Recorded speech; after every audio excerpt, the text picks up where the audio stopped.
The rain over New York City fell in relentless silvery sheets, blurring the skyline into a watercolor of gray and neon. From the back of a blacked-out sedan, the city's symphony was muted to a dull, percussive hum on the roof. Inside, however, a storm of a different kind was brewing, silent and devastating. Gwendolyn Astor stared through the tear-streaked window, her hand resting protectively over the gentle swell of her 6-month pregnancy. Across the street, the penthouse of the Ethelgard Tower blazed with light, a beacon of opulence and betrayal. Every flicker of light, every burst of distant laughter was a fresh stab to her heart. This was her husband's 40th birthday party, a party she wasn't invited to, a party for him and for her. Life for Gwendolyn Astor had become a paradox, a beautiful prison crafted from marble glass and unspoken rules. Their Fifth Avenue triplex, a marvel of minimalist architecture curated by the world's most sought-after designers, felt less like a home and more like a museum to a life she was supposed to be living. The vast windows offered breathtaking views of Central Park, but most days they only served to show her a world that was vibrant and alive, a stark contrast to the sterile silence within her own walls. She had met Jackson Dempsey 5 years ago at a charity gala. He wasn't just wealthy. He was Dempsey Wealth, a name synonymous with global logistics and old-world power. He was charming, intelligent, and possessed a gravitational pull that was impossible to resist. He'd pursued her with a single-minded intensity that felt like a grand romance novel come to life. Gwendolyn, then a promising art historian with a modest background, was swept into his orbit. Their wedding was the society event of the year, a fairy tale meticulously stage-managed by Jackson's formidable mother, Madeline Dempsey. For the first 2 years it was idyllic. They traveled, they laughed, and Jackson seemed genuinely enamored. But slowly, imperceptibly at first, the gilding on the cage began to tarnish. Jackson's work became all-consuming. The 12-hour workdays bled into 16-hour ones.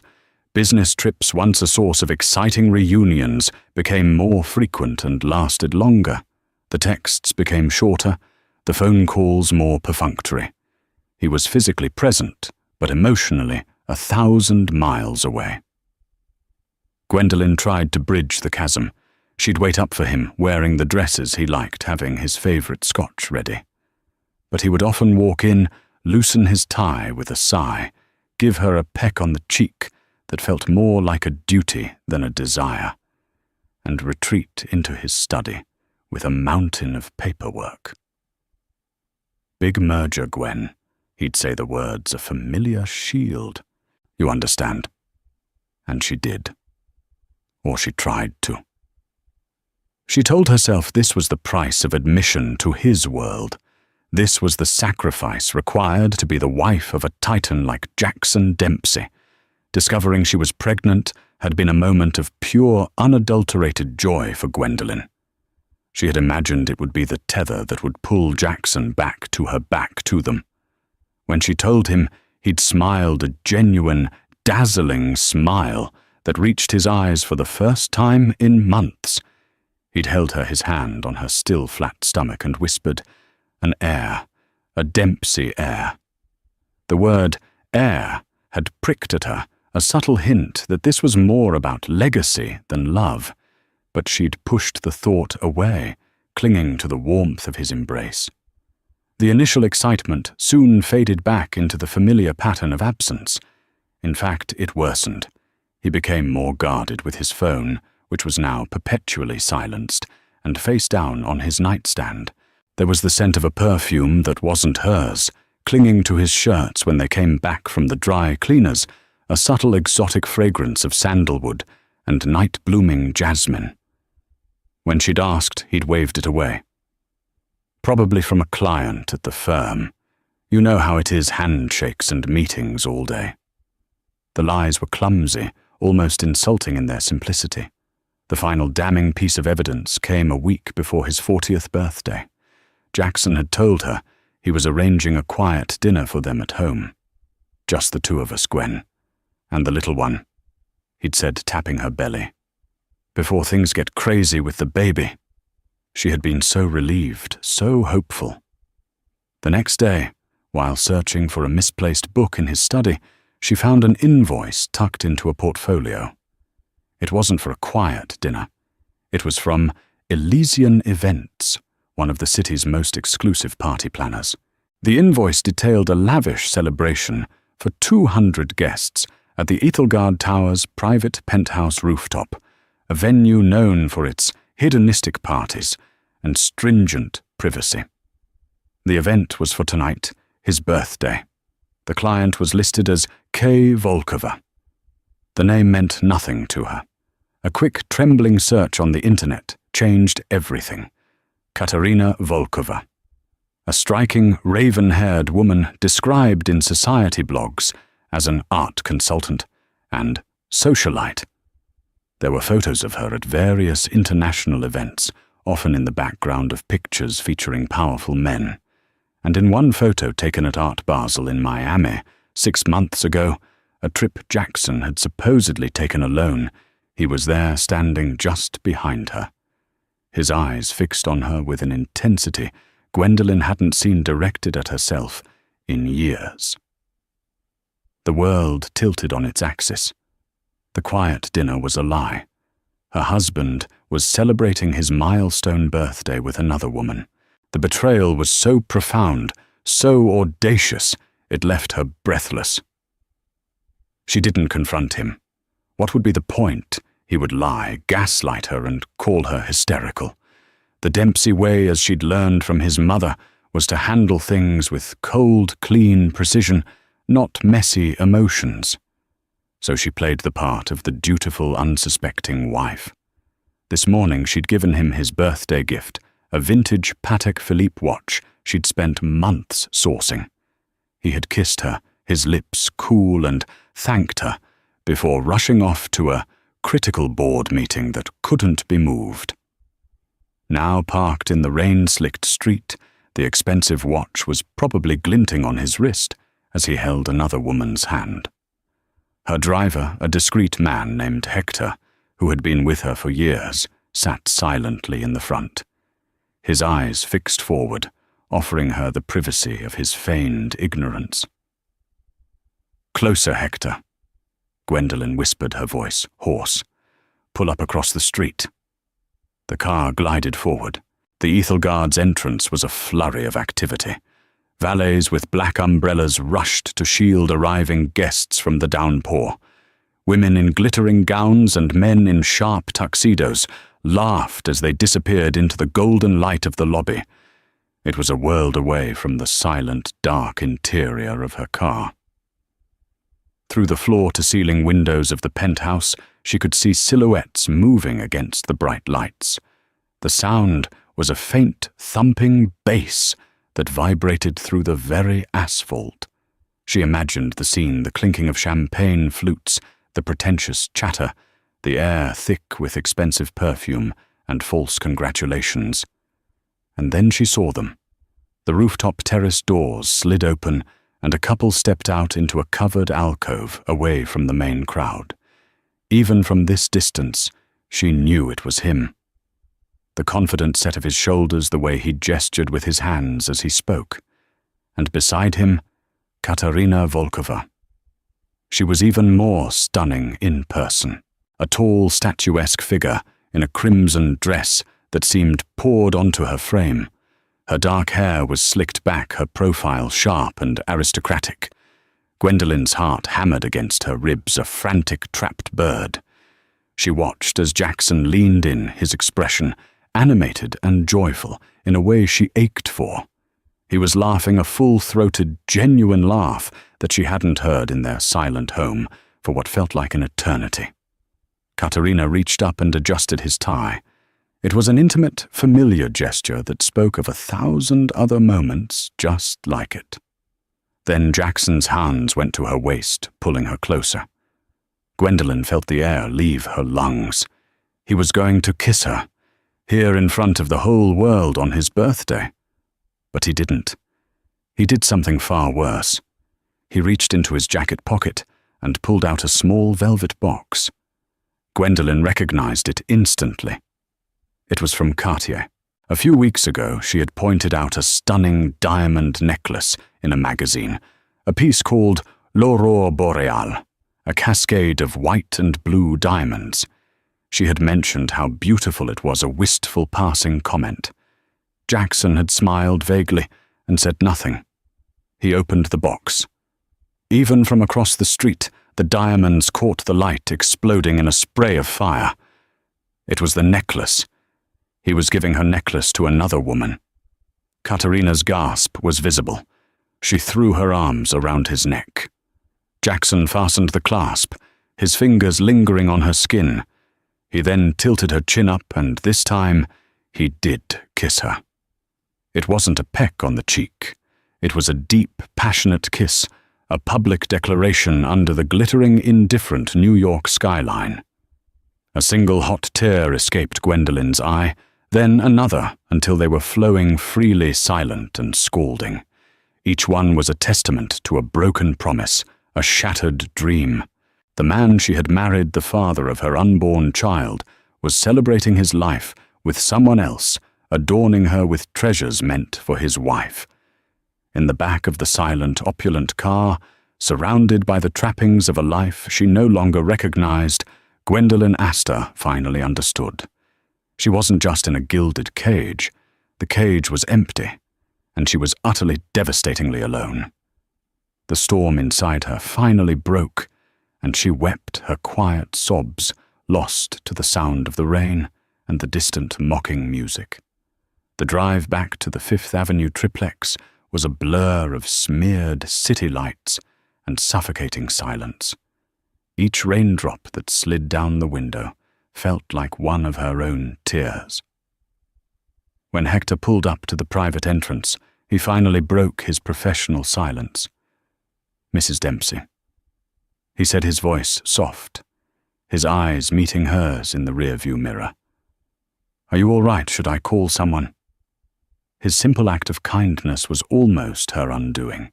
She shook her head, unable to form words, and fled the car, seeking the cold, empty sanctuary of her home. The triplex, usually a symbol of Jackson's success, now felt like a mausoleum. The cavernous rooms filled with priceless art and designer furniture echoed with the hollowness of her marriage. She walked through the space, her hand trailing along the cold marble countertops and the smooth, impersonal surfaces. Every object was a reminder of him, of the life he had built, a life in which she was apparently just another beautiful, expensive acquisition. She ended up in the nursery. It was the one room she'd had complete control over. It was painted a soft, calming shade of dove grey, with a beautiful hand-painted mural of a gentle woodland scene on one wall. The custom-made crib stood in the corner, empty and waiting. A pile of impossibly small baby clothes sat folded on the changing table. This room had been her hope, her anchor. It was the future. Now it felt like a monument to her naivety. She sank into the plush rocking chair, the one she had imagined spending countless nights in humming lullabies to her child. The sight of Jackson kissing Katerina, of him placing that necklace around her throat, played on a torturous loop in her mind. It wasn't just the infidelity. It was the public nature of it, the sheer arrogance. He hadn't just cheated. He had replaced her. He was building a new life, a more exciting one, and she and their unborn child were being relegated to a quiet, inconvenient secret. The sobs she had held back in the car erupted with gut-wrenching force. It was a primal sound of pain, of a heart being systematically torn apart. She curled into a ball in the chair, her body shaking, her hands wrapped around her belly, as if to shield her baby from the poison of his father's betrayal. How could she bring a child into this, into a world built on a foundation of lies? Hours passed. The city outside quieted. The rain softened to a drizzle. Gwendolyn's tears eventually ran dry, leaving behind a cold, desolate clarity. The grief was still there, a leaden weight in her chest. But something else was beginning to stir beneath it: anger, a slow-burning, righteous fury. She had been a good wife. She had supported him, tolerated his absences, and put his needs above her own. She was carrying his child, and this was her reward, to be humiliated and discarded while he celebrated with his mistress. No. She would not be the tragic, weeping wife who faded into obscurity. She would not be a footnote in the biography of Jackson Dempsey. She was Gwendolyn Astor before she met him, and she would be Gwendolyn Astor long after he was a painful memory. The thought, small and fragile at first, began to grow. She had her own strength, her own intelligence. She had just forgotten how to use it, blinded by the dazzling light of his world. Her trembling hand reached for her phone. She scrolled past Jackson's name, past his mother's, past all the society contacts that were his, not hers. Her finger hovered over a single name: Beatrice Chen. Beatrice, or Bea, as she insisted, had been Gwendolyn's best friend since their post-grad days at Columbia. While Gwendolyn had pursued art history, Bea had gone to law school, emerging as a razor-sharp, take-no-prisoners litigator at one of the city's top firms. She had been wary of Jackson from the start, her perceptive eyes seeing the steel beneath his charm. "He collects beautiful things, Gwen." Bea had warned her gently before the wedding.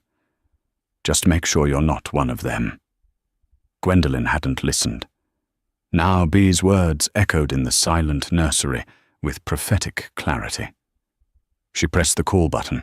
It was well after 2 a.m., but she knew Bea would answer. "Gwen!"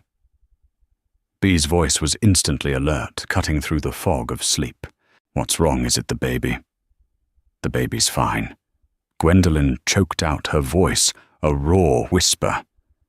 "It's Jackson." And then it all came pouring out: the late nights, the suspicious perfume, the secret party, the Ethelgard tower, the crimson dress, the other woman, and the necklace. She recounted every soul-crushing detail, her voice breaking with each new confession of his betrayal. Bea listened without interruption. There was no "I told you so," no judgment, just a focused silence on the other end of the line. When Gwendolyn finally finished her story, hanging in the air like toxic smoke, Bea's response was not one of sympathy, but of strategy. "Okay," Bea said, her voice devoid of emotion, replaced by the calm, lethal precision of a lawyer preparing for battle. "First things first, do not confront him. Do not text him. Do not call him. When he comes home, you are asleep. If he wakes you, you have a headache. You are polite, you are distant, but you are not accusatory. Do you understand? We give him nothing." "But Bea..." "No buts. Gwen, you are no longer his wife. You are now an opposing party in a negotiation. From this moment on, every word, every action is calculated. Did you take any pictures tonight?" "Pictures? No, I was just sitting there." "Okay, doesn't matter. We can get street camera footage, security logs. Did he use a credit card you have access to for the party planner, or the necklace?" "The invoice I found was for Kay Volkova. He's probably funding her through a shell account. He's not stupid." Gwendolyn said, a bitter taste in her mouth. "No," Bea agreed. "He's not stupid. He's arrogant, and arrogance leaves a trail. Now I want you to do 2 things. First, try to get some sleep. You need to be clear-headed. Second, meet me tomorrow morning. 10 a.m., my office. Not our usual brunch spot. This is business now." "What are we going to do?" Gwendolyn asked the question, sounding small and helpless. Bea's voice dropped, taking on an edge of hard steel that sent a shiver down Gwendolyn's spine. "What are we going to do?" "We are going to protect you and that baby. We are going to methodically and quietly gather every single piece of leverage we can find. We are not just going to divorce him, Gwen. We are going to dismantle him." Hanging up the phone, Gwendolen felt a flicker of something she hadn't felt in years: power. It was a terrifying, unfamiliar sensation. The path forward would be ugly and painful, but for the first time, it was a path of her own choosing. She stood up and walked over to the nursery window, looking out at the waking city. The sun was beginning to rise, casting a pale grey light over the park. It was a new day. Jackson would come home soon, smelling of champagne, and another woman expecting to find his docile pregnant wife sleeping peacefully. He would find her, but she would not be the same woman he had left yesterday. The shattering was over. Now it was time to pick up the pieces, not to rebuild what she had, but to forge them into a weapon.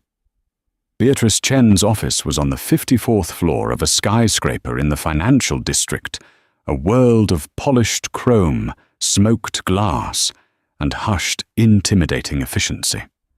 It was a place where fortunes were made, and empires were brought to their knees through carefully worded clauses and brutal litigation. It was the perfect war room. When Gwendolen arrived, Bea was waiting with 2 cups of black coffee and a plate of pastries that neither of them would touch. Bea looked impeccable, in a sharp navy blue power suit, her demeanor radiating a competence that was immensely calming. "First," Bea said, sliding a folder across the vast mahogany desk, "we need to understand what we're up against." She tapped the folder. "The Dempsey Holdings prenuptial agreement. I went over the copy you sent me last night. It's ironclad as expected. It protects all his premarital assets' inheritance and any growth from those assets. It's designed to give you a comfortable but controlled exit, a one-time settlement and alimony for a few years. It's generous by normal standards, but for a man of his wealth, it's pocket change. It's an insult." "I signed it," Gwendolen said quietly. "I didn't want him to think I was after his money." "Of course you did," Bea said, her tone softening for a moment. "You were in love. They count on that. But there's a morality clause, Article 11, Section B. It voids certain restrictive terms of the settlement in the event of proven marital misconduct leading to public scandal or emotional distress. It's our crowbar. We just need a wall to jam it into." Bea leaned forward, her expression intense. "He thinks you're a piece of art he acquired. Beautiful, quiet, and valuable, but ultimately an object. We need to change his perception. To do that, we need information. Not just about the affair, but about everything." She slid a business card across the desk. It was plain white with a single name and number. "Frank Miller, private investigator. He's old-school, discreet, and relentless. He looks like he walked out of a 1940s detective novel, but he can find a hidden bank account faster than a truffle pig. He's the best. And he's expensive." "I don't care," Gwendolen said, her voice firm. "Whatever it costs." The meeting with Frank Miller took place in a dusty, cluttered office in a less glamorous part of town. The man himself was exactly as Bea had described, late 50s, with a crumpled trench coat, a weary face, and eyes that missed nothing. He listened to Gwendolen's story, patiently taking notes in a small spiral-bound notebook. He asked few questions, but they were sharp and to the point. "The girlfriend's name is Katarina Volkova." He asked, his voice a low grumble. "Yes, she's listed as an art consultant." "Right, that's a popular euphemism," Frank said dryly. "And the party was at the Ethelgard. Good. Their security is tight, but their staff is underpaid. I'll start there. I'll also start a full financial workup on Mr. Dempsey. We're looking for accounts, shell corporations, credit cards, anything that isn't on the official books you'd see. And I'll do a deep dive on Ms. Volkova. You'd be surprised what people leave behind on the internet, even when they try to scrub it. For the next 3 weeks, Gwendolyn lived a strange double life. To Jackson she was quiet and withdrawn, which she explained away as pregnancy-related fatigue and hormones. He seemed to barely notice, wrapped up in his own world. He was often gone before she woke up and came home, long after she'd gone to bed. The charade was exhausting, but every polite smile, every feigned inquiry about his day was a strategic move, lulling him into a false sense of security. Meanwhile, Frank Miller's reports started coming in. They arrived in plain manila envelopes delivered by courier to B's office. Each one was a small explosion in her carefully constructed reality. The first report confirmed the party. Frank had convinced a catering staff member to provide a sworn affidavit. It detailed the event Jackson Dempsey's 40th birthday, hosted and paid for by Katerina Volkova. Jackson was the guest of honor, and his toast to Katerina was described as incredibly intimate, thanking her for bringing color back into his life. The report included blurry cell phone pictures of them kissing of him, feeding her cake of them dancing. It was sordid and damning. The second report was financial. Frank, with the help of a forensic accountant, had unearthed a labyrinth. Jackson was a master at hiding money. There was a shell corporation registered in the Cayman Islands, Argent Stream Holdings, which owned another shell in Delaware, which in turn was used to lease the lavish apartment where Katerina Volkova lived. The same corporation funded a credit card with no spending limit, the one she had used to pay for the party, and Frank confirmed the Cartier necklace. It was a clear, undeniable trail of marital assets being funneled to his mistress. But it was the third report, the one on Katerina Volkova, that changed the game. "This is interesting," Frank had said over a secure phone line. "On the surface, she's clean. Born in St. Petersburg, moved to London for school, then to New York, built a career as a consultant. But her digital footprint is suspiciously sterile. It's too perfect. People have messy pasts, old social media accounts they forget about, embarrassing photos. She has none of that. It's like she was born 10 years ago." Frank had kept digging. He'd gone beyond digital records, pulling international archives, and he found it. Katerina Volkova didn't exist before 2013. Her real name was Anya Petrova. The Petrova family had once been prominent in Russian industrial circles, owning a mid-sized but highly profitable shipping company. Gwendolyn's blood ran cold as she read the next part.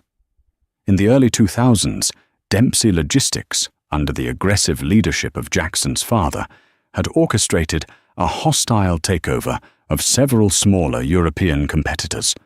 One of them was the Petrovas Company. The takeover was brutal and legally dubious. The Petrovas were ruined financially and socially. Anya's father, disgraced and bankrupt, had taken his own life a year later. Anya, then just a teenager, had disappeared with her mother. She changed her name. She reinvented herself. Gwendolyn breathed, staring at the report in B's office. She didn't just reinvent herself. "Gwen," B said, her eyes wide with the implications. "This isn't a simple affair. This isn't a gold digger looking for a benefactor. This is a long con. This is revenge." The pieces clicked into place with terrifying speed. Katerina's meticulous perfection, her targeting of Jackson, the way she had isolated him. She wasn't after his money in the traditional sense. She was positioning herself inside his life, making herself indispensable, likely gaining his trust, perhaps even access to his business secrets. The affair wasn't the goal, it was the weapon. Suddenly the narrative shifted. Jackson wasn't just an adulterer, he was a fool, a powerful, arrogant man being played by a woman whose life his family had destroyed. A new dangerous idea began to form in Gwendolyn's mind. She had been gathering ammunition for a divorce settlement. But this was something else, entirely. This was a different kind of leverage. Frank found one more thing, B said, pulling out a final sheet of paper. It was a printout of a wire transfer confirmation. Argent Stream Holdings Jackson's secret slush fund made a transfer 2 days ago, $250,000. To Katerina, Gwendolyn asked. No, B said, her voice grim. It was to a man named Declan Monroe. Gwendolyn gasped. Declan Monroe was not just some random name. He was Jackson's fiercest business rival, the CEO of Monroe Atlantic, a competitor who had been chipping away at Dempsey Logistics' market share for years. They hated each other with a vitriol that was legendary in their industry. The betrayal was now a 3-dimensional chess game. Katerina wasn't just seeking personal revenge. She was actively working with Jackson's arch-nemesis. She was feeding information to Monroe, funded by Jackson's own hidden money. This wasn't just marital misconduct anymore. This was corporate espionage. This could ruin him. Gwendolyn looked down at the pile of folders on the desk. The photos, the bank statements, the history of a ruined family. She had started this journey seeking justice for a broken heart. Now she held the key to the potential destruction of the entire Dempsey empire. The question was no longer how she would leave her husband, but how much of his world she would leave intact. The air in the triplex was thick with an unspoken tension. For a week, Gwendolyn had carried her terrible knowledge like a physical weight, moving through her days with a serene, almost chilling calm. She was no longer the grieving wife. She was a general on the eve of a decisive battle.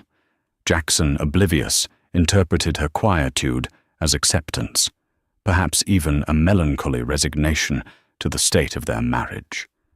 He was, as B predicted, too arrogant to imagine any other possibility. The confrontation was scheduled with the same precision as a corporate merger. Gwendolyn chose her moment carefully. It was a Sunday evening. Jackson was home, a rare occurrence. He was in his study, a cavernous room, lined with dark wood and leather-bound books, nursing a glass of scotch and reviewing market reports. Gwendolyn walked in without knocking. She was wearing a simple cream-colored cashmere dress that accentuated her pregnancy, a deliberate choice. She wanted him to see everything he was throwing away. She placed a single unmarked manila folder on the polished surface of his antique desk. He looked up, a flicker of annoyance in his eyes. "Gwen, I'm a bit busy here." "I'm sure you are," she said, her voice even and steady. "But you need to see this." He sighed, the sound of a man tolerating an interruption, and casually flipped open the folder. The first thing he saw was a photograph, a high-resolution image taken with a long lens camera. It was of him and Katerina on the terrace of her apartment, locked in a passionate embrace. It was clearly not from the night of his party. It was from 2 days ago. Jackson's face paled. He slammed the folder shut. "What is this? Are you having me followed? Gwendolyn, this is..." "Beneath me," she finished for him, a cold smile touching her lips. "I agree. But desperation calls for rather undignified measures, wouldn't you say?" He stood up, his posture shifting from relaxed confidence to defensive anger. "This is a private matter. It's complicated." "No, it's not," Gwendolyn said, her voice never rising. She placed a second folder on the desk. "This, for example, is not complicated at all." He opened it. Inside were the incorporating documents for Argent Stream Holdings in the Cayman Islands. Next to them were bank statements, showing millions of dollars flowing through the account, and then a copy of the lease for a penthouse apartment at the Olympic Tower. Lessee Argent Stream Holdings. Authorized occupant Katerina Volkova. Jackson stared at the papers, his jaw tight. The blood had drained from his face. "Where did you get this?" "You're a public figure, Jackson.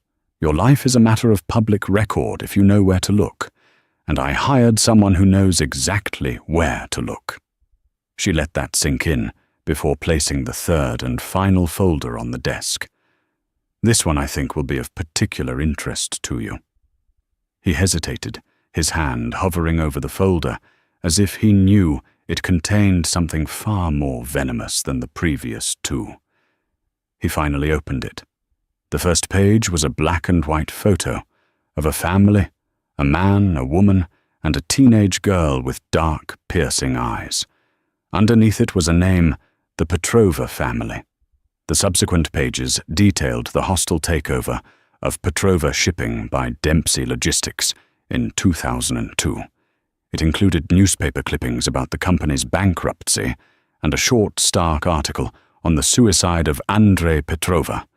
The final page was a document showing a legal name change, Anya Petrova to Katerina Volkova. Jackson sank back into his chair, his billion-dollar empire and carefully constructed world crumbling around him. He looked at Gwendolyn, and for the first time, she saw not arrogance or anger, but a sliver of genuine fear.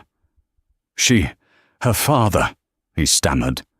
"Yes," Gwendolyn said softly. "She doesn't love you, Jackson. She hates you. She hates your family. You weren't a lover to her. You were a project, a means to an end. Every whisper, every touch, every night you spent with her was an act of revenge for what your father did to hers." The silence in the room was absolute, broken only by the hum of the city outside. Jackson looked like a man who had been stabbed the wound, invisible but mortal. His affair wasn't a passionate indiscretion. It was a symptom of his own monumental foolishness. He had been played expertly and ruthlessly. Before he could respond, the study doors opened. Madeline Dempsey stood there, her presence as cold and imposing as ever.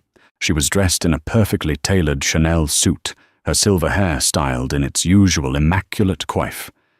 Her sharp eyes took in the scene, her son pale and defeated, her daughter-in-law pregnant and radiating an unnerving strength, the open folders on the desk. "I was just leaving," Madeline said, her voice like chipping ice, though it was clear she had just arrived and likely been listening from the hall. "But it seems there's a family matter to attend to." She walked to the desk, her gaze sweeping over the documents. She showed no surprise, no shock. Her expression was one of grim, calculated assessment, like a CEO reviewing a disastrous quarterly report. She looked at Jackson with undisguised contempt. "I warned you about her. I had her vetted. The background was too polished. You in your infinite wisdom told me it was none of my business." She then turned her gaze to Gwendolyn. It was not a warm look, but there was a flicker of something new in it, respect. The kind of respect one predator affords another. "And you," Madeline said. "You've been busy." "I've been protecting myself," Gwendolyn replied, meeting her gaze without flinching. "And my child." Madeline picked up the folder on Katerina. "This is a significant problem, a vendetta. It compromises you, Jackson. It compromises the company." "I'll handle it," Jackson mumbled, running a hand through his hair. "I'll cut her off." "It's too late for that," Gwendolyn said, her voice cutting through his pathetic attempt to regain control.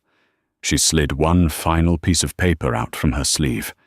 It was the wire transfer confirmation. "She's not just getting revenge, Jackson. She's getting paid for it." She pushed the paper towards him. He stared at the names. Argent Stream Holdings, Declan Monroe, $250,000. The implication hit him like a physical blow. He actually recoiled in his chair. This was no longer a personal betrayal. This was treason. He had been sleeping with a corporate spy, funded her with his own money, and she was funneling information to his greatest enemy. He hadn't just been unfaithful to his wife. He had been unfaithful to his legacy, to the Dempsey name itself. Madeline snatched the paper, her eyes narrowing as she read it. The mask of icy composure finally cracked, revealing a flash of pure fury. She looked at her son as if he were a complete and utter stranger, a liability that needed to be managed. "You fool!" She whispered the words carrying more venom than a shout. "You catastrophic fool!" The power in the room had shifted entirely. It no longer belonged to Jackson the billionaire titan, or even Madeline the matriarch. It rested in the hands of the pregnant, silent woman they had both so grievously underestimated. Gwendolen stood there, a quiet vessel of their destruction, holding all the cards. She hadn't screamed, she hadn't cried, she hadn't made a scene. She had simply presented the truth, and the truth was more devastating than any emotional outburst could ever be. The war was over before they even knew they were fighting it. The immediate aftermath of the revelation was a study in controlled chaos. Madeline Dempsey, recovering from her momentary shock, took command with the ruthless efficiency of a field marshal. Her first act was to dismiss her son from his own study with a contemptuous wave of her hand. "Go upstairs, Jackson. Pour yourself a drink. Do not speak to anyone. Do not touch your phone. Try for once in your life to do nothing." Jackson, looking hollowed out and years older, obeyed without a word, a deposed king shuffling away from his throne. When he was gone, Madeline turned to Gwendolen. The room, which had felt charged with explosive energy, became intensely quiet. It was just the two of them, the matriarch and the heiress, apparent two women on opposite sides of a chasm of betrayal. "You have been far more resourceful than I gave you credit for," Madeline began, her voice a low, clinical monotone. She gestured to the folders. "You've done your homework. So what is it you want? A bigger settlement. Public humiliation, blood. What I want." Gwendolen said, her voice level, "is a future for my child. A future that is stable and secure and free from the toxicity and lies of this family." "A noble sentiment," Madeleine said with a dismissive air. "But we live in a practical world. This information in the wrong hands. Declan Monroe could use this to trigger a shareholder revolt. The corporate espionage charge alone could lead to a federal investigation. This goes far beyond a messy divorce." She paused, her eyes locking onto Gwendolen's. "You hold a gun to the head of this entire company. So I ask you again, what is your price?" Gwendolen had rehearsed this moment with Bea for hours. She knew her lines. She knew her demands. But looking at this cold, calculating woman, she felt a sudden, powerful impulse to go off script. The game was more complex than she'd realized. "Before we discuss my price," Gwendolen said, walking slowly towards the vast window overlooking the park, "I think there's something you're missing. You think Katerina Anya Petrova is simply working for Declan Monroe. That this is a straightforward case of corporate espionage for money and revenge." Madeleine raised a skeptical eyebrow. "And you believe there's more?" "I know there is," Gwendolen said, turning back to face her. "Frank Miller, my investigator, he kept digging. He's a very thorough man. He found it odd that Declan Monroe, a man known for his meticulous planning, would use someone as emotionally compromised as Anya. A revenge mission is unpredictable. Monroe doesn't like unpredictable variables." She paused, letting the implication hang in the air. So Frank looked into the connection between them, and he found a third party, a broker, someone who connected Anya to Monroe, who helped facilitate the entire arrangement. A flicker of unease crossed Madeleine's face. This was new information. This was a piece she didn't have. "Who?" Gwendolen walked back to the desk. She reached into a clutch which she had placed on a nearby chair and pulled out another much thinner file. She opened it and took out a single sheet of paper. It was a photograph. It showed two people sitting at a small, discreet cafe in Guinevere. One was Declan Munro. The other was a man Gwendolen didn't recognize at first. He was older, distinguished with a familiar air of quiet authority. Frank had to pull a lot of strings to get this. Gwendolen said, her voice barely a whisper. Taken 3 years ago, long before Jackson even met Katerina. She slid the photo across the desk to Madeline. Madeline picked it up. She stared at it, her face slowly losing all its color. Her manicured hand began to tremble ever so slightly. Gwendolen delivered the final devastating blow. You know who that is, don't you? It's Lawrence Croft, your head of European acquisitions for 20 years, your husband's most trusted lieutenant, the man who orchestrated the Petrova takeover for your family back in 2002. Madeline looked up, her eyes wide with a dawning, sickening horror. It was Croft who found Anya Petrova. Gwendolen continued pressing her advantage. It was Croft who knew her history, her potential as a weapon. And it was Croft, your loyal man, who brokered the deal to deliver her to Declan Munro. And do you know why? Because 5 years ago, when your husband passed away, Jackson decided Croft was part of the old guard. He forced him into early retirement, humiliated him, threw away 20 years of loyalty without a second thought. The carefully constructed world of Madeline Dempsey shattered. The betrayal was not external. It was internal. The enemy was not just at the gates. He had been inside the castle walls for decades. This wasn't just Jackson's affair. This wasn't just Anya's revenge or Declan's corporate raiding. This was a rot that started within their own organization, a ghost of their own past business practices, coming back to haunt them, orchestrated by one of their own. Katerina wasn't the mastermind. Declan Munro wasn't the sole instigator. They were both pieces in a much larger game of revenge, one initiated by a man the Dempseys themselves had created and then discarded. "My God," Madeline whispered, sinking into the chair Jackson had just vacated. For the first time, Gwendolen saw her not as a powerful matriarch, but as an old woman surveying the ruins of her legacy. The sins of the father, the sins of the son, and the sins of their most loyal servant had all converged into this single catastrophic moment. "So you see, Madeline," Gwendolen said, her voice now filled with an icy finality, "this is far bigger than you imagined. Declan Munro has an insider's roadmap to your company's weaknesses provided by your own former executive. He has a weapon in your son's bed. And she tapped the folders on the desk, have the proof of all of it." She let the full weight of the situation settle upon the older woman. "We are no longer negotiating the terms of a divorce settlement.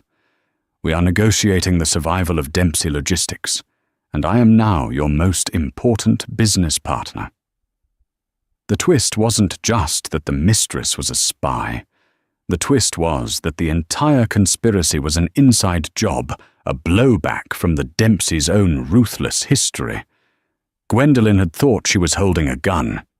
She now realized she was holding the detonator to a bomb that had been planted under the Dempsey empire years ago, and she was the only one who could decide whether or not to push the button. In the days that followed, the Fifth Avenue triplex became a corporate crisis center, disguised as a luxury home. Madeline, stripped of her arrogance and galvanized by the threat to her family's legacy, worked with a terrifying focus. Jackson was a ghost in his own house, sidelined, and broken, his authority completely usurped by his mother and the wife he had betrayed. He was made to understand in no uncertain terms by Madeline that his only role was to remain silent and do exactly as he was told. The negotiations did not take place over a boardroom table, but in the sterile, art-filled living room. It was Gwendolen with B. Chen at her side against Madeline, and a team of the most ruthless lawyers in New York. Let's be clear about the terms. B started her voice, cutting through the tension. Gwendolen is not interested in a hostile takeover or a public scandal. A scandal hurts the company's stock, which in turn hurts the value of her child's future inheritance. We are all, for better or worse, invested in the continued stability of Dempsey Logistics. Madeline nodded, a flicker of appreciation in her eyes. This was language she understood. Therefore, B continued, the evidence my client has gathered regarding the affair, the corporate espionage, and Mr. Croft's involvement will be placed in a secure, encrypted digital vault. The access keys will be held in escrow, to be released only under specific conditions. What conditions? Madeline asked, her voice tight.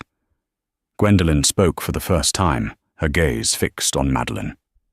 First, Jackson will step down as CEO, effective immediately. He can retain his seat on the board and his shares, but his operational control is over. The board will be told it's for personal health reasons. You, Madeline, will resume the role of interim CEO until a suitable replacement is found. Your son is a liability. He has proven that. Jackson, sitting on a couch across the room, flinched as if struck but said nothing. His mother didn't even look at him. She just gave a curt nod. Done. Second. Gwendolen went on. The prenuptial agreement is void. It will be replaced by a new post-nuptial agreement. I will not be taking a lump sum payout. Instead, a trust will be established for our child. A trust that cannot be altered or accessed by anyone but a neutral third-party trustee until the child is 25.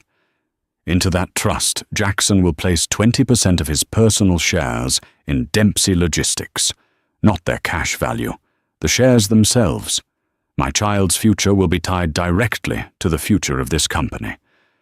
One of Madeline's lawyers started to protest, but she silenced him with a glance.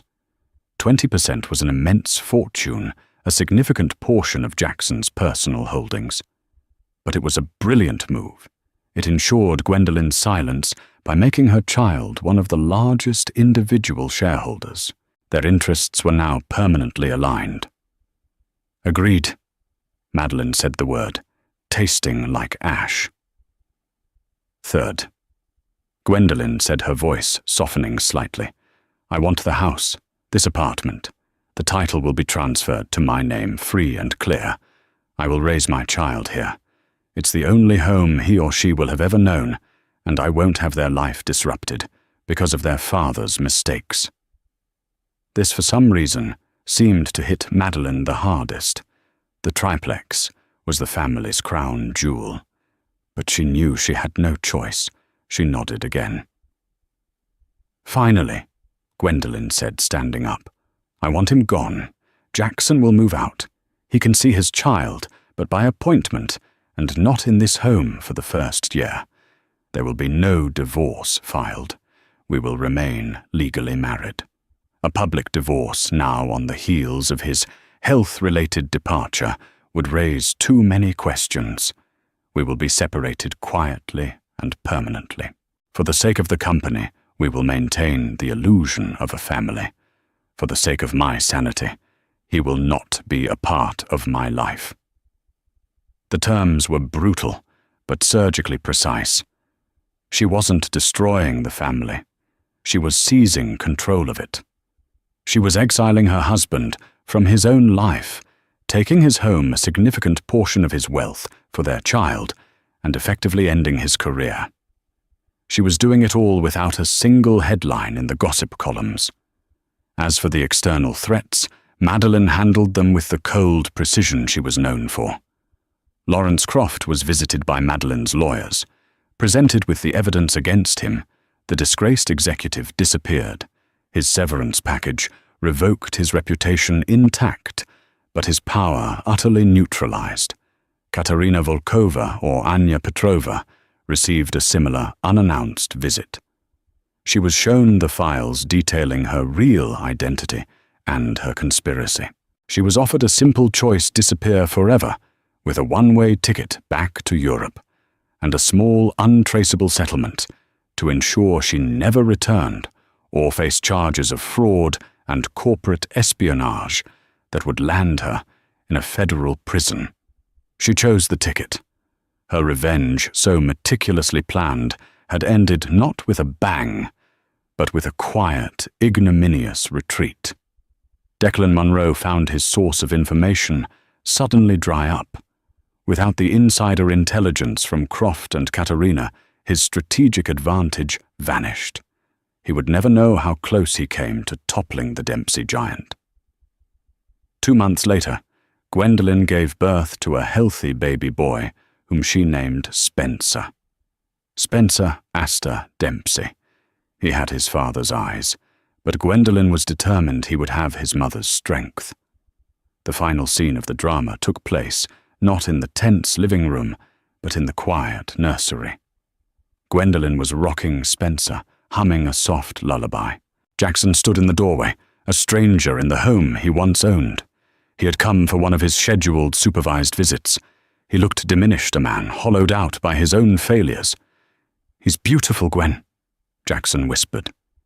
"Yes, he is," she replied, not looking at him. I'm sorry." He said the words sounding inadequate, pathetic. "For everything." Gwendolyn finally looked up at him, her expression not of anger or hate, but of a profound and weary pity.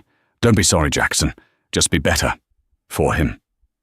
She turned her attention back to her son, the center of her new world. Jackson stood in the doorway for a long moment, an exile looking in at the life he had forfeited. Then he turned and walked away, his footsteps echoing down the long, empty hall. Gwendolyn Astor had walked into this marriage as a naive art historian and had been treated like a decorative object. She now sat as the undisputed queen of her own domain, the guardian of a significant fortune, and the mother of the future of the Dempsey legacy. She had not set out to win a war only to survive a betrayal, but in doing so, she had learned the language of power and had rewritten the rules of the gilded cage, transforming it from a prison into a fortress.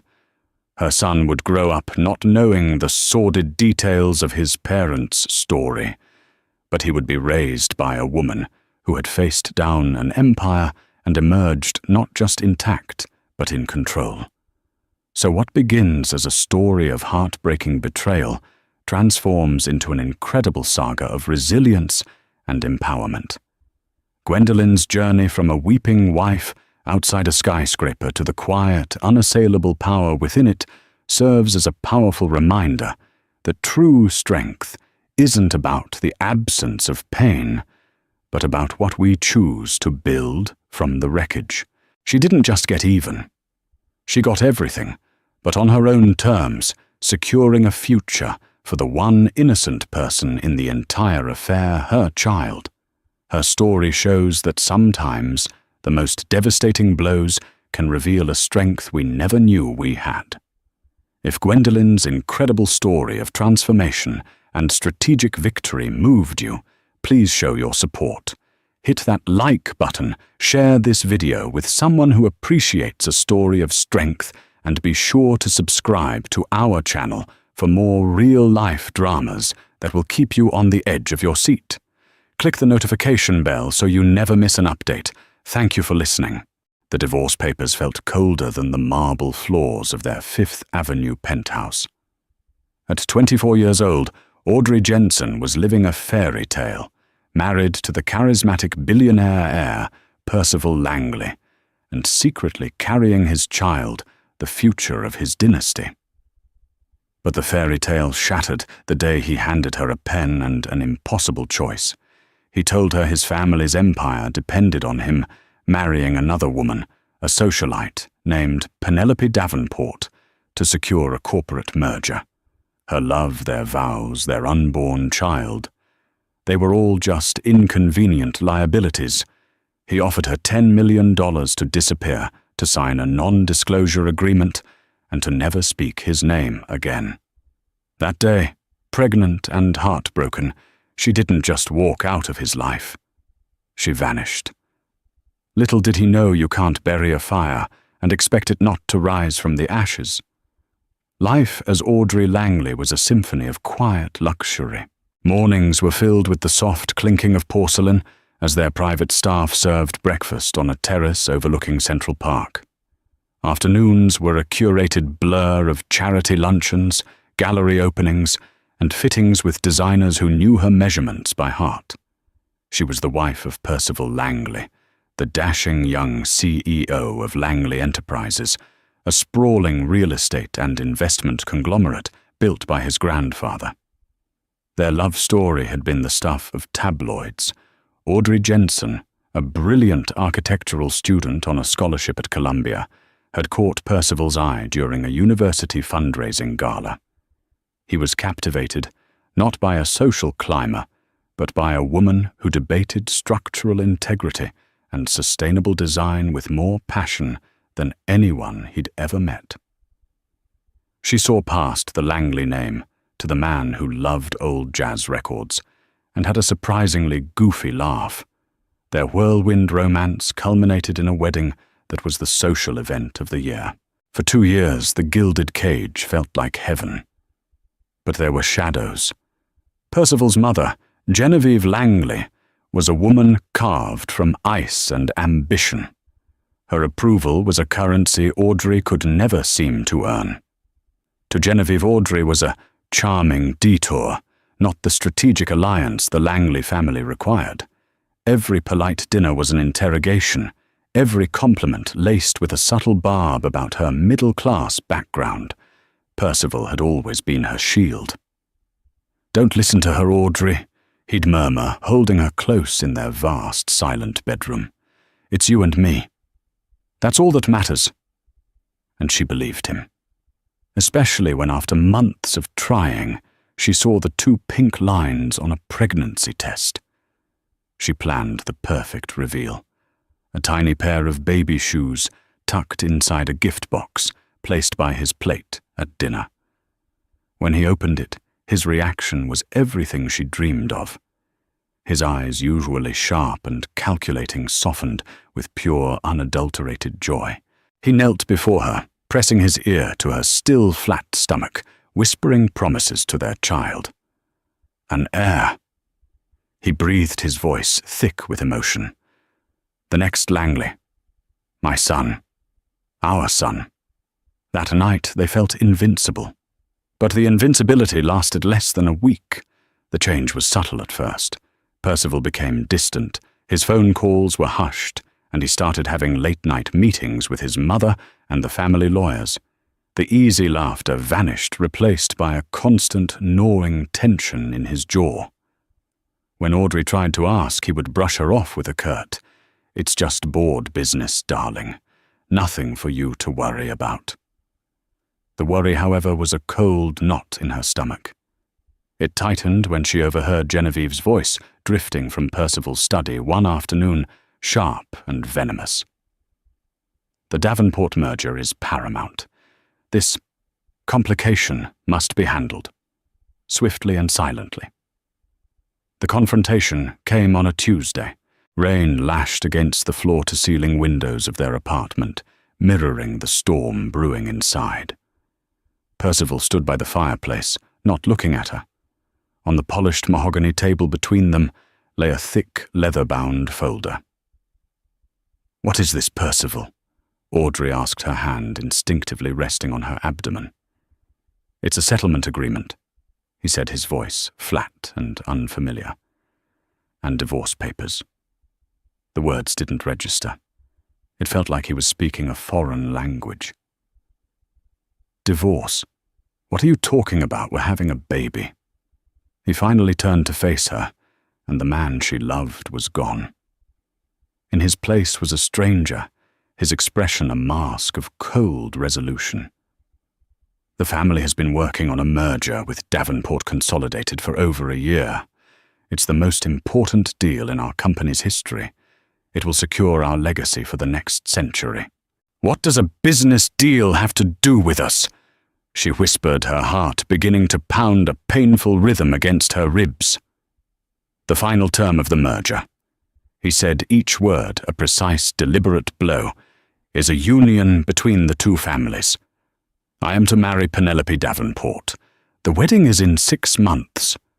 Audrey felt the air leave her lungs. She gripped the back of a chair to keep from collapsing. Penelope Davenport. Your ex-girlfriend, Percival. Tell me this is a joke. A sick, horrible joke. It's not, he said, his gaze unwavering. This is business. It's bigger than me. It's bigger than you. It's about the Langley name. What about our name? She cried, tears finally breaking free. What about our child, the heir you were so happy about a week ago?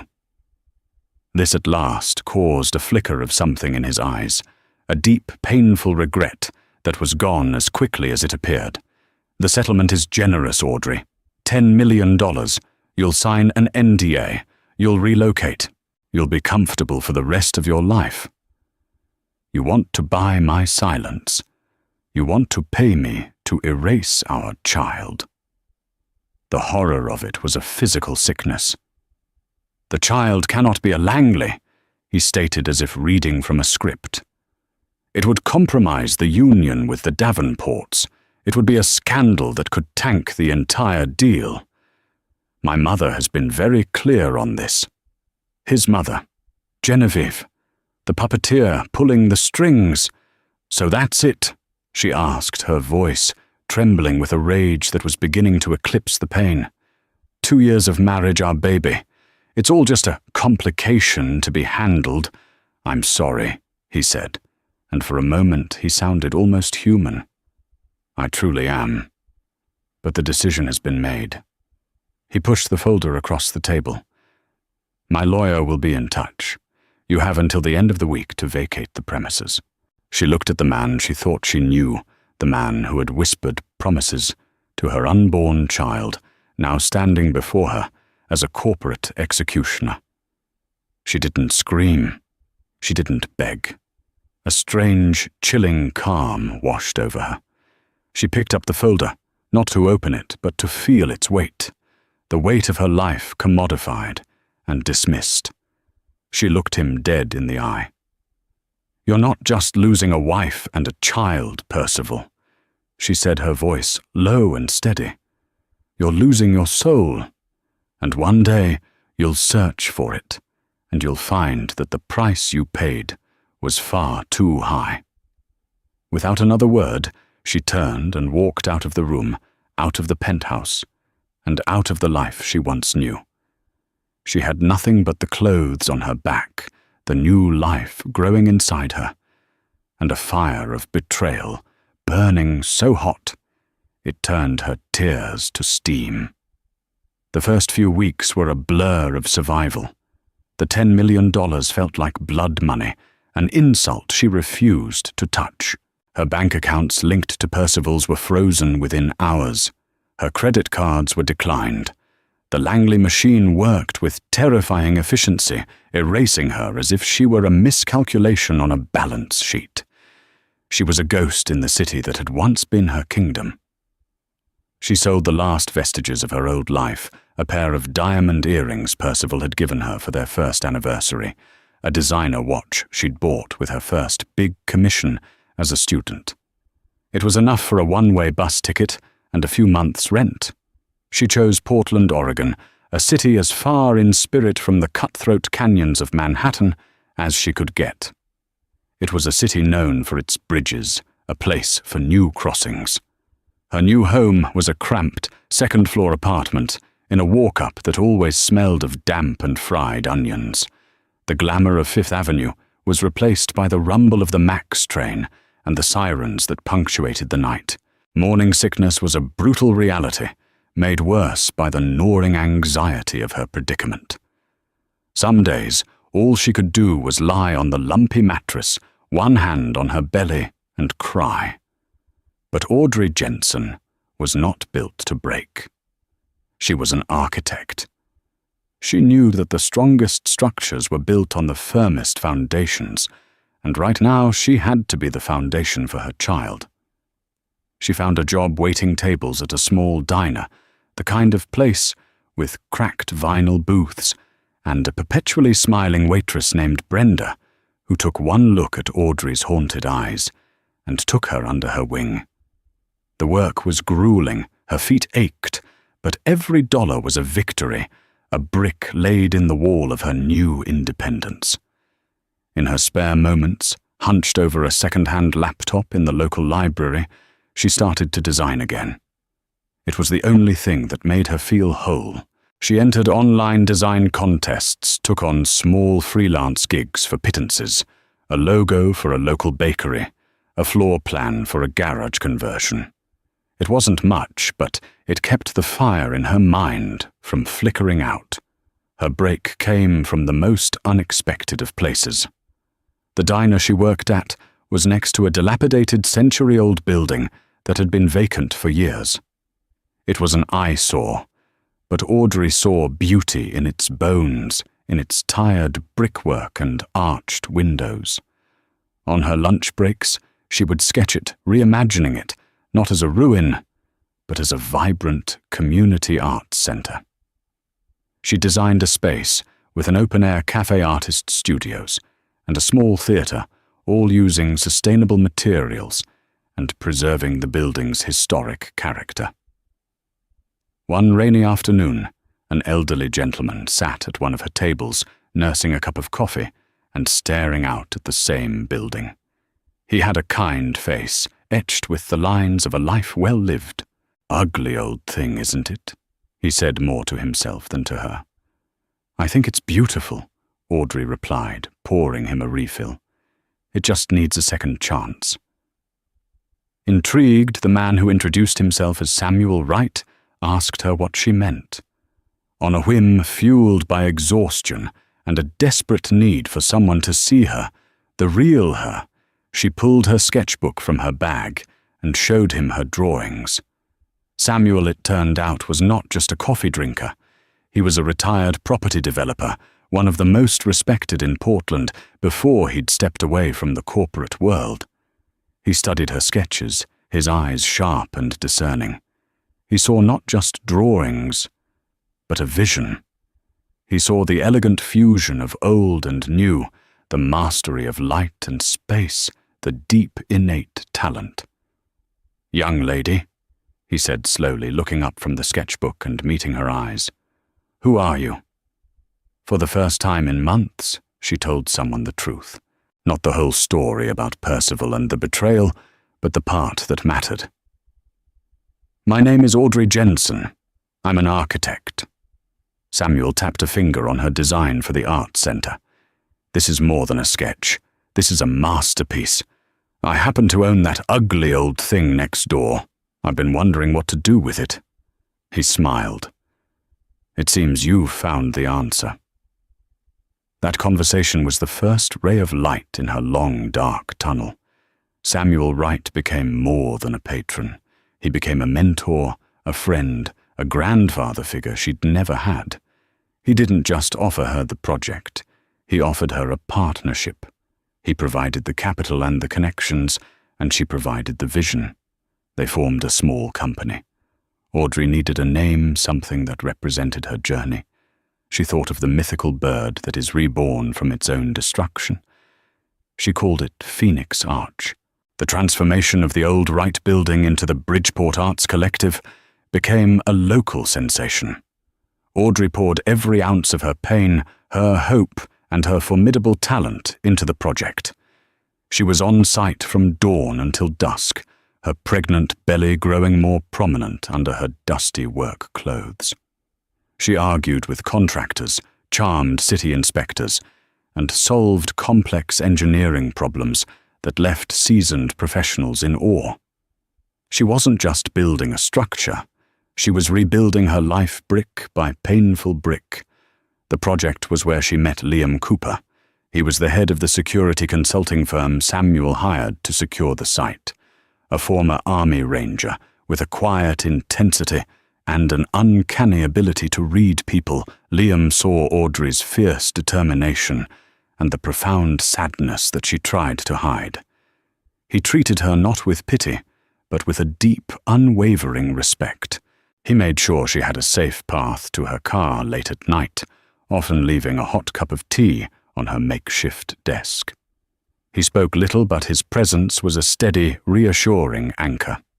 9 months after she arrived in Portland, 2 things were born: the Bridgeport Arts Collective and her son, Noah Jensen. Holding Noah in her arms for the first time in the quiet of a simple hospital room, Audrey felt a love so fierce it reordered her universe. Looking at his tiny, perfect face, she saw nothing of Percival. She saw only her son. He was not a painful reminder of the past. He was the reason for her future. Her fight was no longer just for herself. It was for him. The Art Center opened to critical acclaim. It won municipal design awards and was featured in prominent architecture magazines. Suddenly, Phoenix Arch wasn't just a startup. It was the hottest new firm on the West Coast. The phone began to ring. With Samuel's guidance and her own relentless drive, Audrey expanded. She hired a small, dedicated team of young, hungry architects who were drawn to her innovative, human-centric design philosophy. Liam Cooper, having sold his own company, came on board as her chief operating officer. He was her strategist, her protector, and her most trusted confidant. He handled the contracts, the logistics, and the security, freeing her to do what she did best: create. Over the next 5 years, Phoenix Arch grew exponentially. They designed sleek, eco-friendly corporate headquarters in Seattle, luxurious but understated wineries in Napa Valley, and a groundbreaking pediatric hospital in San Francisco that was designed to reduce patient anxiety. Audrey, now known professionally as A.J. Jensen, became a force to be reckoned with. She was notoriously private, never giving interviews or allowing her photo to be taken. Her work spoke for itself. She was a brilliant enigma, the mind behind some of the most iconic new buildings in the country. She was no longer the heartbroken girl who fled New York. She was a CEO, a mother, a survivor. She lived in a beautiful minimalist home she had designed herself, nestled in the hills outside Portland. Her life was full, revolving around Noah's school, plays weekend hikes in the Columbia River Gorge, and the empire she had built from nothing. The past was a locked room. She never spoke of Percival, never checked for news of him. He was a ghost, a bad dream she had left behind on a rainy Tuesday in another lifetime. But the thing about the past, especially a past connected to a name as powerful as Langley, is that it never truly stays buried. It was only a matter of time before the ghost came knocking. In New York City, Langley Enterprises was facing a crisis of identity. The company, once an industry titan, was now seen as stodgy and old-fashioned. Their designs were uninspired, their profits were stagnating, and they were losing bids to leaner, more innovative firms. Percival Langley, now in his early 30s, was a man shackled by his own legacy. His marriage to Penelope Davenport was a sterile, transactional affair. They were perfect partners on paper and at galas, but strangers in their own home. There was no warmth, no joy, and certainly no children. Penelope had made it clear that her career and social standing were her priorities. The breaking point came with the Hudson Yards Pinnacle project. It was a career-defining opportunity, a multi-billion-dollar skyscraper intended to be the new crown jewel of the Manhattan skyline. Langley Enterprises had put in a bid, but the city's development committee had all but laughed them out of the room. Their proposal was safe and unimaginative. The committee, they were told, was looking for a visionary. Desperate, Percival's team began a frantic search for a partner firm, someone who could bring the wow factor, they so desperately lacked. All research pointed to one name, Phoenix Arch. They were the industry disruptors, the artistic visionaries, and their leader, the elusive A.J. Jensen, was a genius. Percival knew he had to land this partnership. His company's future and his own reputation depended on it. After weeks of calls and overtures, a meeting was finally secured. A.J. Jensen and her COO would fly to New York to hear their pitch. The morning of the meeting, the Langley boardroom buzzed with nervous energy. Percival stood by the window, looking down at the city he ruled. He felt a familiar hollowness, a sense that for all his wealth and power, something essential was missing. "They're here," his assistant announced. Percival turned, schooling his features into a mask of confident authority. He walked toward the door, hand outstretched, ready to greet the architects who held his company's fate in their hands. The door opened. First, a tall, imposing man with calm, watchful eyes stepped in. This had to be the COO, Liam Cooper. And then behind him, a woman stepped into the room. She was wearing a sharply tailored navy blue suit, her honey blonde hair pulled back in a sleek, elegant chignon. She was poised, confident, and radiating an aura of power that commanded the attention of everyone in the room. But it wasn't her power that made Percival's blood run cold. It was her face. It was older, yes. The softness of youth had been honed into the sharp, beautiful lines of a woman who had faced the world and won. The naive trust in her eyes had been replaced by a cool, intelligent fire. But it was her. It was Audrey. The world seemed to tilt on its axis. The air rushed from Percival's lungs. For a moment, he couldn't hear anything but the frantic pounding of his own heart. The name on the file clicked into place. A.J. Jensen. Audrey Jensen. How could he have been so blind? Audrey's expression was perfectly neutral. There was no shock, no flicker of recognition. She looked at him as if he were a complete stranger, a minor obstacle in her path. Liam Cooper stepped forward. "Percival Langley. I presume I'm Liam Cooper, COO of Phoenix Arch. And this is our founder and CEO, A.J. Jensen."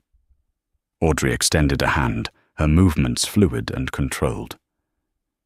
"Mr. Langley," she said, her voice the same smooth melody he remembered, but now with an edge of steel. "Thank you for arranging this meeting." Percival felt like he was moving through water as he took her hand. Her touch was brief, cool, and utterly professional. It was the handshake of a shark, not the woman who had once held his face in her hands and whispered that she loved him. He finally found his voice, a strangled rasp. "Ms. Jensen, the pleasure is all mine. I wasn't aware. Aware of what Mr. Langley," she asked, one perfectly sculpted eyebrow raised. "That the best architect in the country would be a woman, or were you expecting someone older?" The polite, dismissive question was a slap in the face. She was in complete control. She had known exactly who she was walking in to meet. This wasn't a coincidence. It was a reckoning. He led them to the boardroom table, his mind reeling. Genevieve, his mother, who was also present as a board member, stared at Audrey, her face a mask of disbelief and fury. The woman she had exiled had returned not as a beggar, but as a queen. The meeting began. Audrey was brilliant. She didn't pitch, she commanded. She laid out a vision for the Hudson Yards pinnacle that was breathtaking in its scope and genius. She spoke of kinetic facades, vertical gardens, and a design that was not just a building, but a living, breathing part of the city. She dismantled the Langley proposal with surgical precision, not out of spite, but with cold, irrefutable logic. Percival could barely follow the technical details. He was watching the woman he had thrown away command a room of the most powerful people in New York City with an ease that left him breathless. He saw the fire he had first fallen in love with, now forged into an unbreakable weapon. And then, as she concluded her presentation, she put up one final slide. It was a rendering of the building's public plaza. In the center was a small, beautifully designed children's park and learning center. "The heart of any legacy project," Audrey said, her cool gaze sweeping the room before landing on Percival, "is not what it does for us, but what it leaves for the next generation. For our children." The word hung in the air between them, heavy and unspoken. Children. The ghost of the past was no longer knocking. It had just kicked down the door and taken a seat at the head of the table. The Langley board was stunned into silence, then erupted into a wave of enthusiastic approval. They had never seen anything like Audrey's proposal. It was audacious, brilliant, and exactly what they needed. The decision was unanimous. They had to partner with Phoenix Arch, whatever the cost. For Percival, the meeting was just the beginning of the torment. He was now forced into a professional relationship with the woman whose life he had destroyed. Every interaction was a masterclass in psychological warfare, executed with chilling precision by Audrey. In their first private negotiation, he tried to breach the topic. "Audrey, we need to talk." "My name is Ms. Jensen," she corrected him, not looking up from the contract she was reviewing. "And the only thing we need to discuss, Mr. Langley, is the revised fee structure. My firm's time is considerably more valuable than your initial offer reflects." She treated him with a polite, impenetrable disdain that was more painful than any screaming match could have been. She knew his business inside and out, his weaknesses, his vanity, his desperate need for this project to succeed. She exploited every one of them. She renegotiated every clause, demanded full creative control, and structured the deal so that Phoenix Arch, not Langley Enterprises, was the lead partner. He was a client in his own boardroom. Genevieve Langley was apoplectic. She tried to intervene, summoning Audrey to a private lunch at the Grill, a classic New York power broker restaurant. She intended to intimidate the girl she had once dismissed. The meeting did not go as she planned. Audrey arrived looking every bit Genevieve's equal, in a bespoke suit and an air of unshakable confidence. "I had hoped your unfortunate situation had resolved itself quietly." Genevieve began, her voice dripping with venom. "My situation is a multi-million-dollar corporation, Mrs. Langley," Audrey replied calmly, sipping her water. "And it's the only thing standing between your company and complete irrelevance. So I would choose your next words very carefully." Genevieve tried to threaten her, hinting at revealing Audrey's past. Audrey laughed, a short, sharp sound, devoid of humor. "Reveal what, that your son abandoned his pregnant wife for a business deal, that you orchestrated it. Please go to the press. My story is one of resilience and triumph. Yours is a sordid tale of greed and moral bankruptcy. Whose side do you think the public will take?" Genevieve left the lunch, shaken, and for the first time in her life, powerless. The girl she had tried to crush had become indestructible. Percival, meanwhile, was falling apart. Working with Audrey daily was a constant, brutal reminder of what he had lost. He saw the ghost of their shared smiles in her rare, professional ones. He heard the echo of their late-night conversations in her sharp, insightful business commentary. The hollow space in his life now had a name and a face, and she was sitting across the table from him, dismantling his legacy. His desperation grew. He needed to know about the child. His child. He did something he knew was a violation. He had his private security team, a different firm from Liam's, run a background check on Audrey. The report came back within a day. It contained a picture of Audrey in a park in Portland, laughing as she pushed a small boy on a swing. The boy had her smile, but his eyes, they were Percival's. His name was Noah Jensen, age 5.5. The photograph knocked the wind out of Percival. It was real. A son. His son. A boy who should have been learning the Langley name, who should have been sitting on his shoulders, was a happy, smiling stranger, a continent away. The $10 million he had offered Audrey to make this problem disappear now seemed like the most grotesque insult imaginable. He confronted her after a late-night planning session, cornering her as she waited for the elevator. "I know," he said, his voice raw. "I know about Noah." Audrey's calm facade finally cracked. A flash of pure protective fury ignited in her eyes. "You stay away from him," she snarled, her voice a low, dangerous whisper. "You gave up the right to even say his name the day you handed me those papers." "He's my son, Audrey. He is my son." She shot back, stepping closer, her anger a palpable force. "I was the one who was sick every morning while working 2 jobs to keep a roof over our heads. I was the one who held him when he had a fever, who went to his parent-teacher conferences, who tucked him in every single night for 5 years. Where were you, Percival? Oh, that's right. You were closing a deal. You were marrying another woman. You don't have a son. You have a stock portfolio." The elevator doors opened. Liam Cooper was standing inside, his expression unreadable, but his posture radiating menace. He had clearly been waiting. Audrey stepped in without a backward glance. "The project, Mr. Langley," she said as the doors began to close, "is the only thing we will ever have in common. Do not forget that again." As Percival stood alone in the empty hallway, the reality of his choice crashed down on him with the force of a wrecking ball.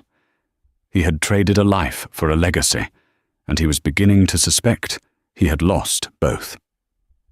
At the same time, a new twist was emerging. Liam, ever watchful, had noticed irregularities in the Langley Davenport financials. Penelope Davenport, it seemed, was more than just a cold corporate wife. She was ambitious, and as Liam was beginning to suspect, deeply corrupt. He started a quiet, discreet investigation of his own, believing that in any war, you needed to know everything about your enemy's allies. What he would find was a secret that would not just rock the foundation of the Langley family, but shatter it completely. Liam Cooper was methodical. While Audrey waged her war in the boardroom, he moved through the shadows of the corporate world, using his extensive network of security and financial investigation contacts.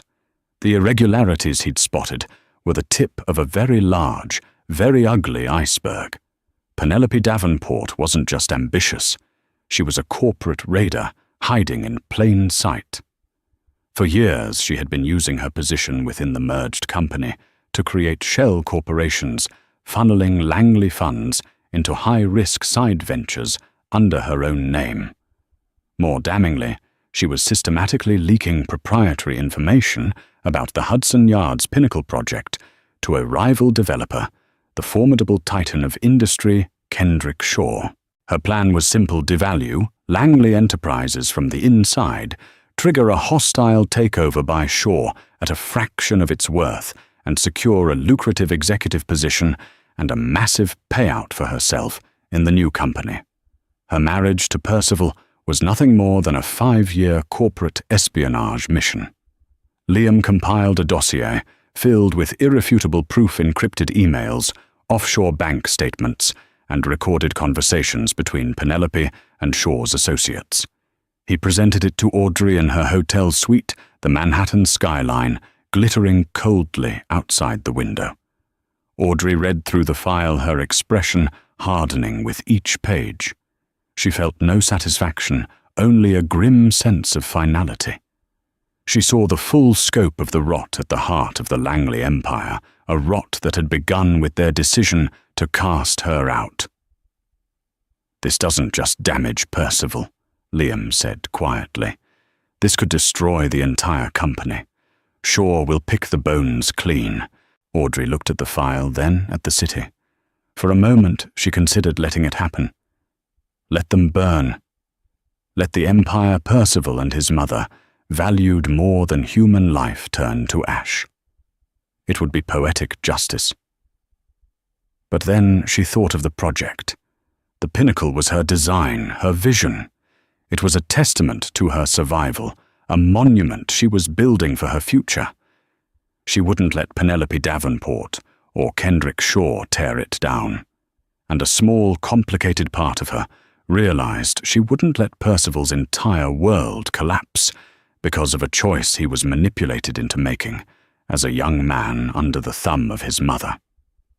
It wasn't forgiveness, but it was a recognition of a shared, tangled history. "Schedule an emergency board meeting," she told Liam, "and make sure Percival and his mother are both there."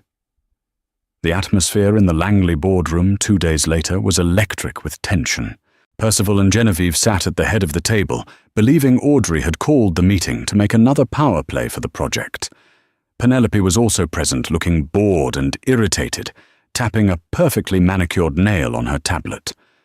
Audrey didn't waste time with pleasantries.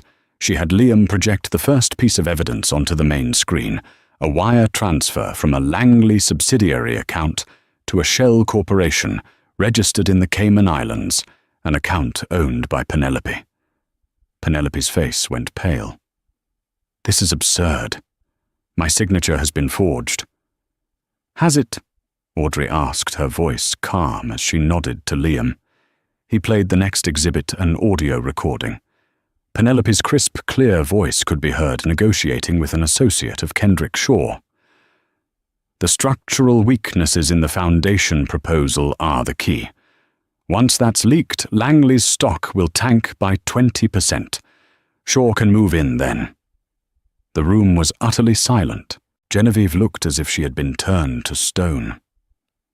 Percival stared at his wife, the woman he had sacrificed his family for, with a look of pure, unadulterated shock. The transactional nature of their marriage had been a known fact, but this level of betrayal was beyond comprehension.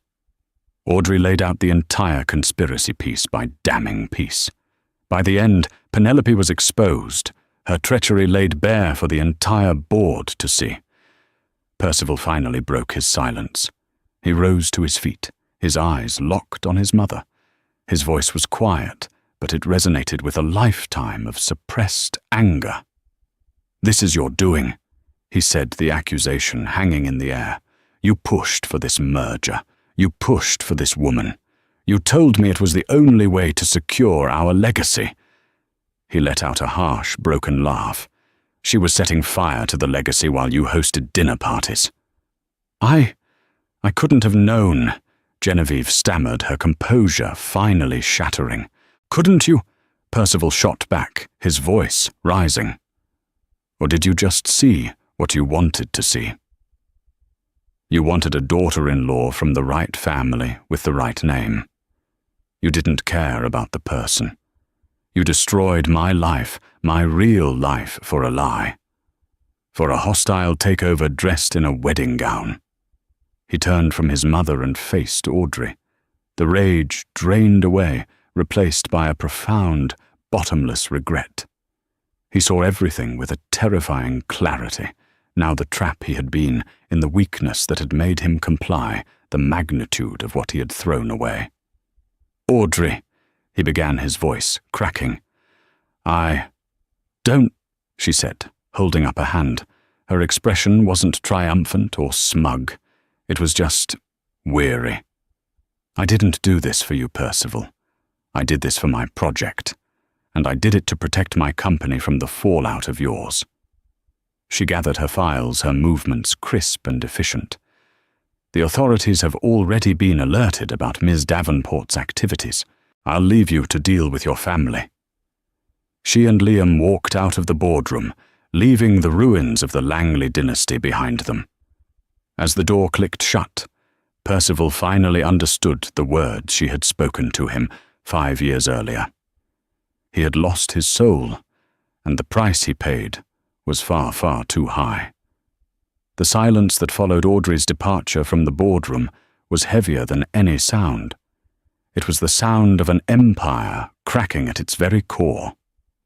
Percival stood motionless, the damning evidence still glowing on the screen, the ghost of Penelope's treachery and his mother's catastrophic ambition poisoning the air. He looked at Genevieve, who for the first time in his life looked small and utterly defeated. The icy armor had shattered, revealing the frail, frightened woman beneath. There was no grand confrontation, left no fire. The war was over, and they had lost. The fallout was a public spectacle and a private hell. Penelope Davenport's arrest became the lead story on every major news network, her perfectly coiffed mugshot, a symbol of corporate greed. The ensuing scandal ripped through the financial world, sending Langley Enterprises stock into a nosedive. The Davenport family, in a desperate act of self-preservation, severed all ties, initiating a maelstrom of lawsuits that threatened to bleed the Langleys dry. In the midst of the chaos, Percival called a final private meeting with his mother in the cavernous library of the family estate, a room that had always felt more like a mausoleum for their legacy than a home. "You're stepping down from the board," he said. It was not a request. "You'll transfer your voting shares to me and retire. You'll have no further involvement in the company." Genevieve looked at him, her eyes hollow. "After everything I did, to protect this family, to build, you didn't protect it." "Mother," Percival interrupted, his voice, devoid of heat, filled instead with a chilling finality. "You hollowed it out. You valued a name on a letterhead more than the people who carried it. You traded my soul for a merger with a viper. The family you wanted to protect is gone. It's just me now cleaning up the ruins." His words hung between them, irrefutable. The matriarch's reign had ended, not with a bang, but with the quiet, devastating truth. Left to navigate the wreckage, Percival worked with a single-minded, almost manic intensity. He sold off vanity assets, restructured billions in debt, and faced down hostile board members and terrified investors. In the crucible of this crisis, the entitled heir was burned away, leaving a man forged in failure and regret. He was fighting not for legacy or for pride, but for simple survival. Throughout it all, construction on the Hudson Yards pinnacle continued an unyielding monolith, rising against the Manhattan skyline. It was the one part of his professional life he couldn't control. The project was governed by an ironclad contract that made Phoenix Arch the unassailable lead. Audrey, or Ms. Jensen, as she was exclusively known, was in charge. Their interactions were sparse, conducted through layers of staff or during mandatory site visits. During one such visit, standing on the skeletal 50th floor with the wind whipping around them, they were forced to confer over a structural schematic. The wind shear calculations for the upper spire need to be re-verified with the new glazing specifications, Audrey stated, her tone crisp as she pointed to a detail on the blueprint. She didn't look at him, her focus entirely on the work. "I'll have my engineering team run the models again," Percival replied, his voice subdued. He was no longer the commanding CEO. In her presence, he was a subordinate, a client. He found himself studying the determined set of her jaw, the way her eyes lit up when she solved a problem, all the things he once took for granted. The chasm between them felt as vast and empty as the sky surrounding them. "It's a remarkable design, Audrey." He added the name slipping out before he could stop it. She finally looked at him, her gaze cool and unreadable. "It will be a landmark, Mr. Langley. That was the contract." She folded the blueprint to the snap of the paper, echoing the finality of her tone, and walked away to speak with the foreman. Months bled into a year. In Portland, Audrey watched her son, Noah, grow. He was bright, inquisitive, and full of laughter. He was her whole world, the vibrant living proof that her life had a purpose far beyond corporate battles and broken vows. But as he grew older, questions began to surface. He would see his friends with their fathers at school events and ask with the simple, heartbreaking innocence of a child, "Mum, do I have a daddy?" Audrey had always answered honestly, but simply telling him his father lived far away and that their family was perfect just the way it was. Yet she saw the flicker of longing in his eyes. The conversation sparked a deep, painful conflict within her. Was she protecting Noah from the man who had abandoned them, or was she letting her own wounds deny her son a part of his identity? One evening, as she sat with Liam on the terrace of her home, watching the city lights begin to sparkle below, she finally gave voice to her turmoil. "Percival has been making inquiries through his lawyers," she said quietly. "He wants to establish a trust for Noah. He wants to know about his school, his health." Liam, her steadfast COO and most trusted friend, remained silent for a moment, his gaze fixed on the horizon. "And what do you want?" he asked, his voice gentle. He never presumed to advise her on this, the most personal part of her life. "I want to protect my son," she whispered. "I'm terrified of letting that world, that family, poison him. But I look at him, and I see Percival's eyes looking back at me. I don't want Noah to grow up with a void, a question mark where a father should be." "Whatever you decide," Liam said, turning to her, his expression full of the unwavering respect she valued so much. "It will be the right decision, because you will be the one making it. You're not that woman in New York anymore. You hold all the power now." His words resonated. She did hold the power, and with that power came the responsibility to wield it for Noah's best interest, even if it meant confronting the ghost she had long since buried. 2 weeks later, Percival flew to Portland. He didn't request a meeting or attempt to force an encounter. He went to Laurelhurst Park, a place his researchers had told him Audrey and Noah often visited. He sat on a bench under the canopy of autumn leaves, feeling like a supplicant at a shrine. He waited for hours, his heart a cold, heavy stone in his chest. Finally he saw them. Audrey was pushing Noah on a swing, her face relaxed and filled with a luminous joy that he had never seen, not even in their happiest moments together. The sound of his son's delighted laughter was the most beautiful and painful thing he had ever heard. It was a perfect, complete world, and he was an outsider, a ghost observing a life he had forfeited. He didn't move. He simply watched, drinking in the sight of the son he had never known. Eventually, Audrey's gaze drifted and found him. Her smile vanished, her body instantly tensing with a protective instinct. She spoke a few quiet words to Noah, who scrambled off the swing and ran toward the playground structure.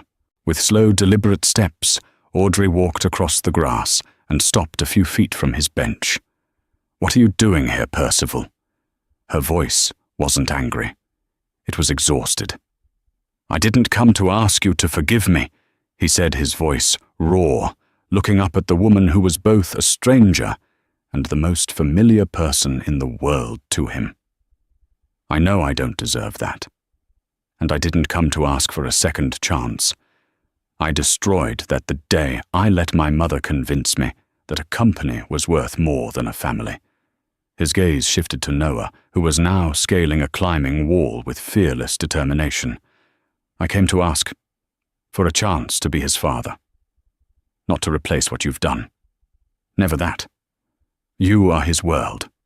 But just to be present, to support him, to let him know that he has a father who is so sorry, and who would give anything to be a part of his life in any way you'll allow." He had rehearsed 100 speeches, but in the end it was just the simple, unvarnished truth. He wasn't a billionaire asking for terms. He was a father begging. Audrey studied him for a long, silent minute. She saw the lines of sleepless nights etched around his eyes, the absence of the easy arrogance he once wore like a second skin. She saw the man he had become in the ruins of the life he had chosen. Her decision, she realized, had already been made. It was for Noah. "It would be slow, Percival," she said, her voice measured and firm. "It would start with letters. Then maybe phone calls. Every step would be on my terms, with boundaries. And the moment you hurt him or disappoint him, it's over. He is my entire world, and his well-being is not negotiable." A wave of profound relief washed over Percival, so powerful it almost buckled his knees. Tears he hadn't realized he'd been holding back streamed down his face. "Thank you, Audrey."